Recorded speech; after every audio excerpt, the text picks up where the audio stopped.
Hit areas is Blair. The city's now working to open roads and clear sidewalks blocked by storm debris. KETV Newswatch 7's Alex McClune is live with how the city is helping out. Alex?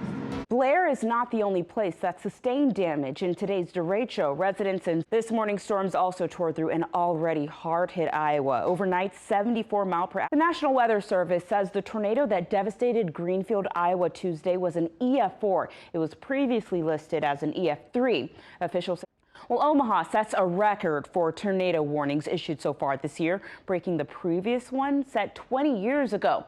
So is this extreme weather something we should learn to live with? KETV Newswatch 7 Sarah Feely spoke with a climate expert for an outlook on these storms and future trends. Street is still under construction, but graduations at Baxter Arena have resumed. KETV Newswatch 7's Izzy Fonferra reports on how families are navigating the tricky terrain. Also remained clear. Central High School graduation starts Friday at 7 p.m. All Millard graduations are tomorrow. Izzy Fonferra, KETV Newswatch 7. The Omaha Farmers Market will still be open in Exarban Village on Sunday. Despite that closure, guests are encouraged. All week long, we've brought you exclusive reporting on the Nebraska National Guard and what their lives look like as they support efforts to protect the southern border. Coming up, Luke has your 7-day forecast. Will more storms impact your holiday weekend? Gone away. Well, it is time for another KETV Rewind, and we're heading back to strawberry season. But 1986, dozens of people flocked to a berry farm in Bellevue to pick their own sweet treats. Officials say Tuesday's torrential rainfall was a once-in-50-year storm event. Thanks for joining us. I'm Quanecia Fraser. The waters in Blair are heading into the holiday weekend, dropping off debris left by last night's storms. The Biden administration approves a major disaster declaration for Adair, Polk, Montgomery, and Story counties in Iowa. That county issues reminders about other disaster declarations in place. There's a presidential major disaster declaration for those impacted by the April 26th tornadoes. A Nebraska University researcher says the recent outbreak of storms is breaking weather records dating back to 1986.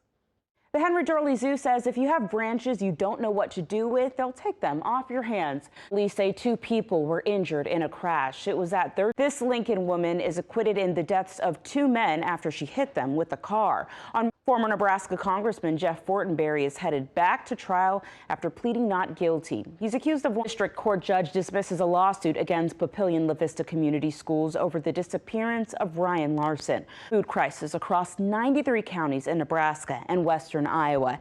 And with communities recovering from 2 different tornado outbreaks, people are in need now more than ever. Food Bank for the Heartland is partnering with organizations like State Farm to help meet those needs. KETV Newswatch 7's Samantha Pastorino shows us just how impactful their efforts are.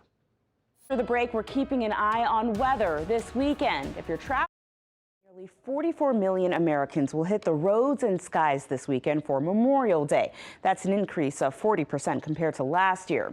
Airports across the country are already facing crowds as millions of Americans are facing yet another threat of severe weather. ABC's Melissa Adon reports. Win today, an early start for them, but you know, a good day at the ballpark. And you know people are going to show up. Oh yeah, for sure. Thanks, Lauren. Well, up next, a look at the newest administration rolls out a grant program funding the idea of biking from Washington State to Washington, D.C. Looking to attend a Memorial Day ceremony, there are several options around the metro this weekend.